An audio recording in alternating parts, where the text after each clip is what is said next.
Alright everybody, what is happening? Ish Day to Ish, and I am back with another one of my Madden 15 Ultimate Team player reviews. And, I'm going to start off with the halfback position this time around. We're going to do the Ahman Green Turkey Day. I'm showing it against my Jamal Charles that I just was using before. They are not the same type of back, obviously, but that's what I was using before. So if you saw those videos, so it's kind of good visual just for that. Obviously, Almo's going to be tougher. He's going to have 98 trucking. He's not too far off on the speed. I mean, as far as somebody who's going to be, between the tackles, sort of type runner who can also bounce outside. He's kind of the best blend that I've seen kind of on the market. In the price range I was looking for. I happened to pick up Alma for about 200K, I believe it was, probably exactly that. You could probably get him around there, maybe even less for the promo playoff time here that should be released any moment now. So let's get into some of the gameplay here. You're gonna see this is my Y trap. That's my probably favorite run. I would consider that my base run out of the Rams playbook that I like to use. You've got nice little inside a zone right there play, and I just make a nice move and take that one to the house.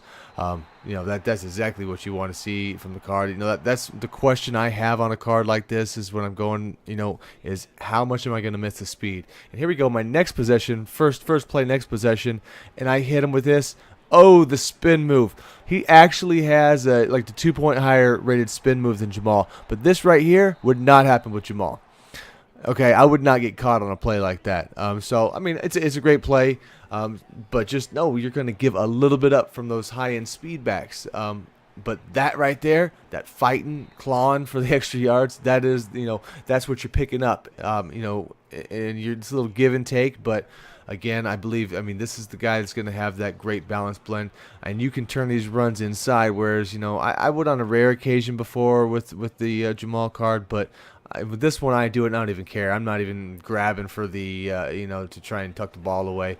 And, 3rd and 1, let him pick it up.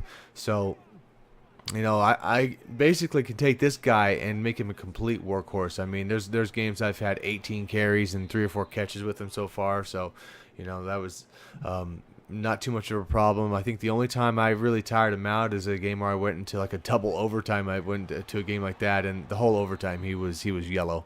So, but other than that, I mean, he's gonna hold up. And not many guys can do that anyway.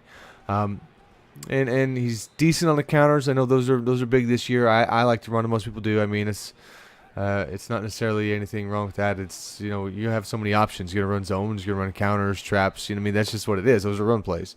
And out of the backfield, I like to play this little angle route. And he hits that in stride, and that's about it. I'm not really going to run him on too many deep routes myself. I don't really think he's ideal for that. I mean, Jamal I could hit down the field, no problem. Ahman isn't bad in that, but he's not really excelling at it either. And typically, guys like this aren't really going to be used for a lot of these. This side of the run, this sort of inside move is what you want. I run outside more than probably I should with him. It's just out of habit, the plays that I'm used to. Again, back to that halfback angle, but it's one of those, if I really took a lot more time, I could find more of these grind them out plays, and I have a few like this that I run this one just with him. That's a pulling the fullback out. I'll run Donald Penn on the outside, and I'll flip those back and forth. And here's this one flipped. Put Penn at wide receiver, flip this, and now you've got some solid blocking if you can get around it, and which you do pretty well there. Make one nice spin move, but luckily for him, the trail guy was on me.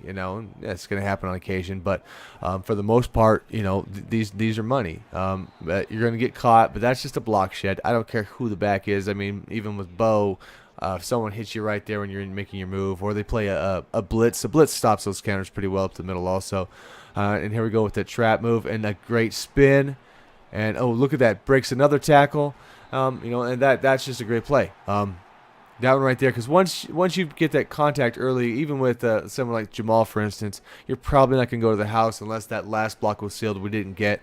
Running him on a screen right here. Pretty basic stuff, but, that 98 truck, and he'll bowl the guy over.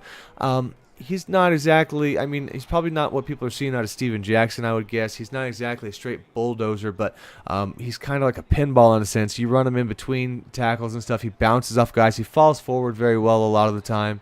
That play was just, kind of a mess. That was one of those where I was running out of the time clock, so I just picked the fastest first play I saw, and and there you go right there, a little warp tackle. You're never going to be immune to all that stuff, but I've been through all these games. He hasn't fumbled for me yet. That's obviously a big deal, especially when you can take a guy like this and give him a lot of these carries, and up the middle. If that's your style, he's going to work really good with it. I don't do it too often, but I try to go, say, a little bit off tackle, inside tackle when I'm running these, and that was just the end of the half sort of deal. And this was the game that I said went into overtime. This was actually like double overtime, and I finally just wised up and used him and grounded it out in the end, and had to take the win because I was I had already got down there once before, and I actually threw a pick right in front of the end zone, and it was troubling. But so we start off another game here. Again, I have a certain set of runs that I'm performing out of this book. Everybody, that's just, whatever the books have, you learn to make it work, and this was it. But right there, almost, coming close to breaking that one too if it didn't trip over the other guy. So he's pretty good at the kind of that change of direction. You can start up around the middle and kind of bounce to the outside, even if you're not running counter. But there we go. He's got enough speed to clear those guys. And this is where the game's actually close. This one ends up kind of being a runaway game.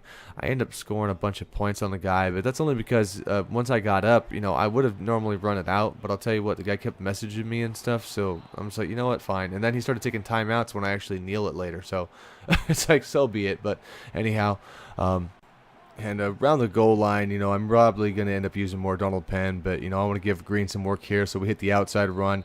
If guys are, stacking up the box, that's definitely a nice play to pull on him. And he's got enough speed to get around most guys, at least enough to make it work. And right there, the spin's a little too tight. Every so often you'll get that, but, he has a very high rated one. And I'm busting this out just because, guys, don't get cute. 1 second left in the quarter. Don't get cute right before halftime.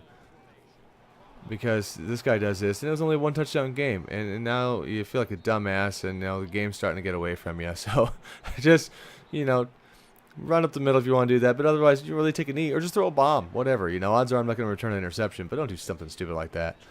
And so here we go, and not next, quarter, and again, that was one of those plays that honestly I could probably have taken all the way with Jamal. It's just that difference in there of that couple speed, and even though I've got spin happy on this play and I screw it up, the first one was good, but even though I've got this Madden coach card, which brings me really close to what the 91 Jamal has for speed, it's still not even really there. And there we go again. We make it right there. And he probably could have came in and made a play on me, but, he's being silly at that point. But, still, I'll throw it in there just because that's, you still made the play up to that point. But all in all, I'm just going to say he's the best overall back I've used. I do prefer him over that Ellington, which I used in the past.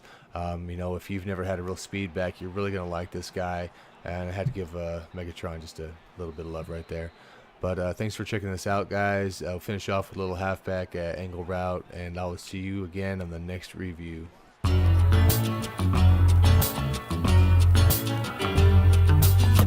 Of the audience, I am the lyricist.